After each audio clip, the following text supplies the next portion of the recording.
You've probably been told that creating your dream life is hard, that it takes complicated steps, endless visualization sessions, carefully crafted affirmations, and a constant push to raise your vibration. But what if I told you that quantum manifestation is actually incredibly simple? So simple that most people miss it entirely. Right now, you're inside a quantum field, a field overflowing with infinite possibilities, a field that responds not to your effort, but to your alignment. And yet, most people treat manifestation like combat. They try to overpower reality with sheer willpower.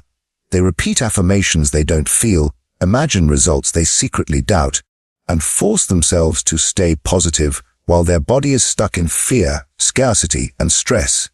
And this is where the whole thing falls apart, because in the quantum, forcing creates resistance. Let's bring this back to clarity. Quantum manifestation isn't about asking for what you want. It's about collapsing into the version of reality where it already exists. It's not about changing the outside world first. It's about radiating the inner frequency that draws that world to you. The quantum field contains everything: success and failure, love and loneliness, wealth and lack, or health and illness. All of it exists as probabilities. But here's the secret: the wave doesn't become your lived experience until it meets a coherent observer. That observer is you, your focus, your attention, your emotions. They carve reality. But most people get stuck in a cycle. They observe through fear. They concentrate on what's missing. They vibrate with scarcity while trying to pull in abundance. And in the language of quantum, that's static, not signal. You were taught to chase your goals.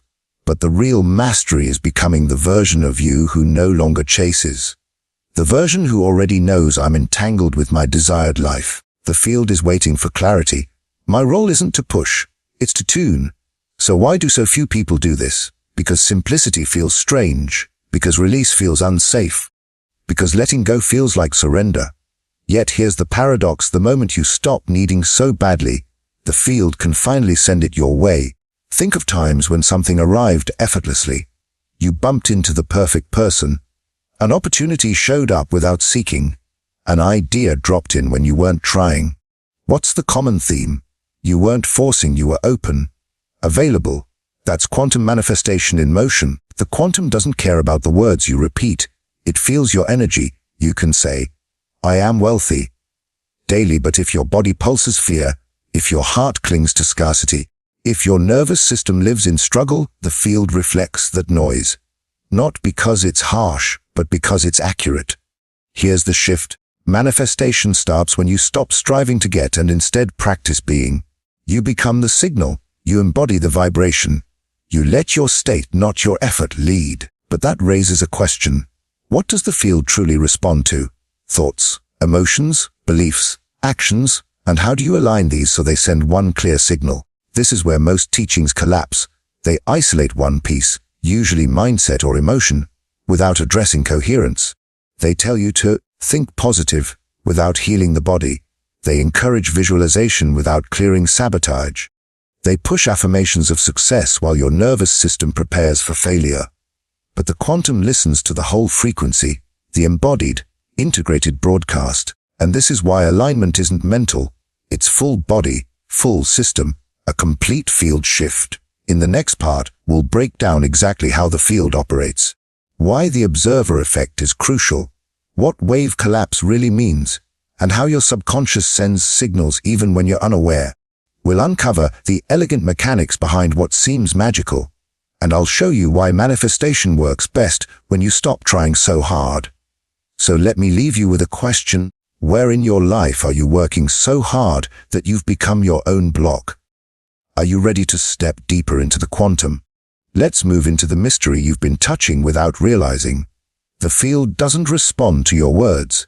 It responds to your coherence. At its core, manifestation isn't just about thoughts or emotions or even actions alone. It's about how all three align into a clear, undistorted signal. Think of the quantum field like a translator. When your thoughts, feelings, and choices line up, the message is steady, the vibration consistent, and the field responds quickly. But when you think one thing, feel another, and act in a different way, the message is scrambled. The field reflects not clarity, but chaos.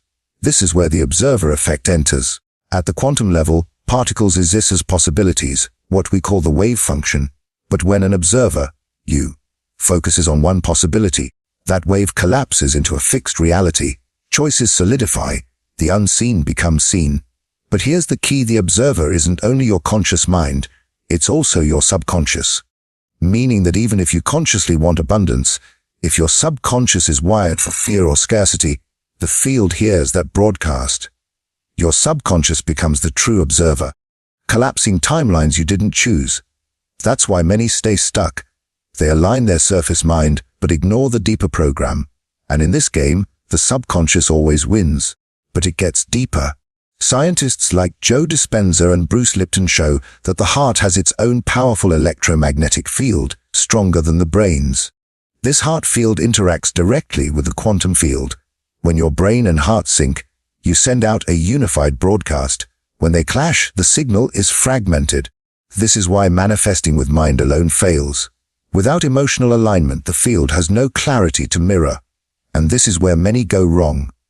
They try to think their way into change, when real change comes by feeling into coherence. You can't just tell the field what you want. You must become the vibrational match. That means regulating your breath, your body, your nervous system, your choices into harmony.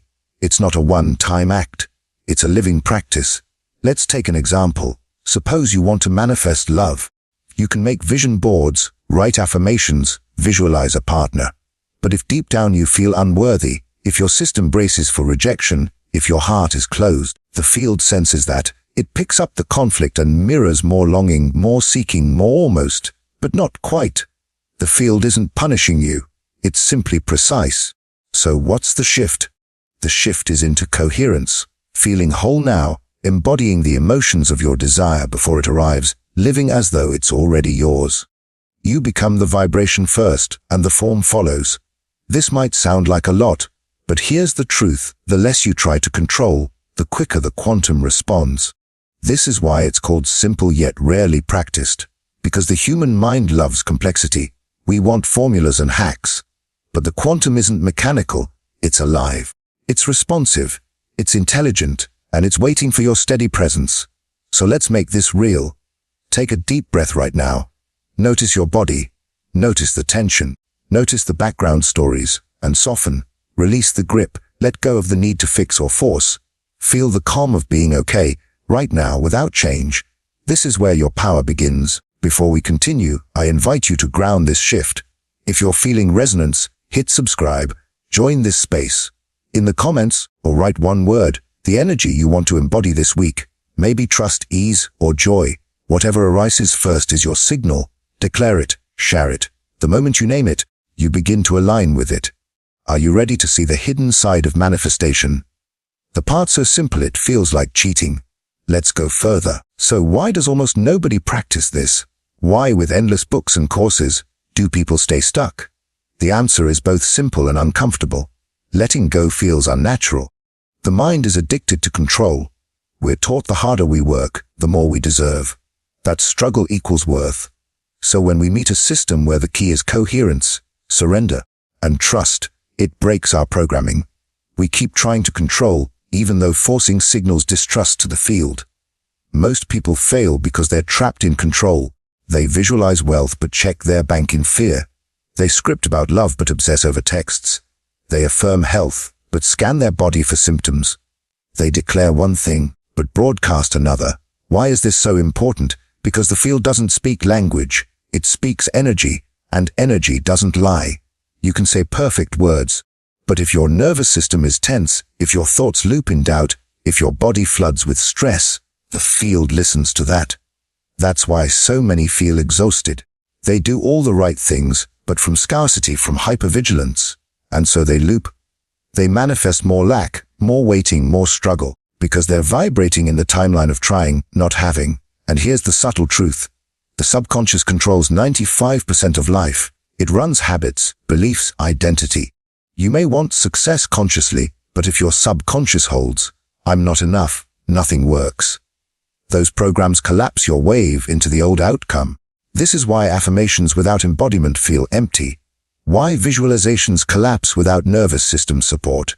Why action without aligned identity leads to burnout. So what's the way forward? First, understand manifestation isn't an add-on. It's a recalibration